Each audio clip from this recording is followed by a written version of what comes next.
ወንድሜ እኔ በጣም እየደበረኝ ነው። እና እኔን እዚህ ትታይ ነው የምትሄደው?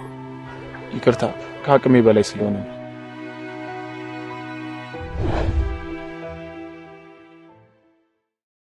ሃፒ በርዝዴይ ላንቺ እንኳን ተወለድሽ የኔ ውድ እህት። አሁን ተነሽ ሻማውን አጥፊ፣ እኔም ደግሞ መልካም ምኞቴን ልግለጽ። ወንድም ሊኖረኝ ነው? ወንድም ሳይሆን ለሚወለደው ልጅ አጎት ነው የምትሆነው። እንዴ ትንሽ ልጅ አጎት ይሆናል?